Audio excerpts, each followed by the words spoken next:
وہ اللہ کی خفیہ تدبیر ہی تھی جب اس نے کہا کہ اے عیسیٰ، اب میں تجھے واپس لے لوں گا اور تجھ کو اپنی طرف اٹھا لوں گا، اور جنہوں نے تیرا انکار کیا ہے ان سے، یعنی ان کی معیت سے اور ان کے گندے ماحول میں ان کے ساتھ رہنے سے تجھے پاک کر دوں گا، اور تیری پیروی کرنے والوں کو قیامت تک ان لوگوں پر بالا دست رکھوں گا جنہوں نے تیرا انکار کیا ہے۔ پھر تم سب کو آخر کار میرے پاس آنا ہے، اس وقت میں ان باتوں کا فیصلہ کر دوں گا جن میں تمہارے درمیان اختلاف ہوا ہے۔ جن لوگوں نے کفر و انکار کی روش اختیار کی ہے انہیں دنیا اور آخرت دونوں میں سخت سزا دوں گا اور وہ کوئی مددگار نہ پائیں گے، اور جنہوں نے ایمان اور نیک عملی کا رویہ اختیار کیا ہے انہیں ان کے اجر پورے پورے دے دیے جائیں گے، اور خوب جان لے کہ ظالموں سے اللہ ہرگز محبت نہیں کرتا۔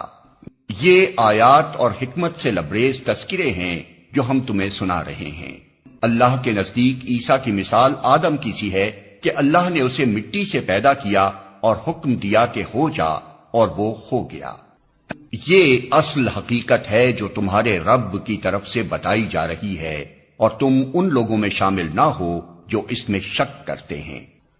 یہ علم آ جانے کے بعد اب جو کوئی اس معاملے میں تم سے جھگڑا کرے تو اے محمد اس سے کہو، آؤ ہم اور تم خود بھی آ جائیں اور اپنے اپنے بال بچوں کو بھی لے آئیں، اور خدا سے دعا کریں کہ جو جھوٹا ہو اس پر خدا کی لعنت ہو۔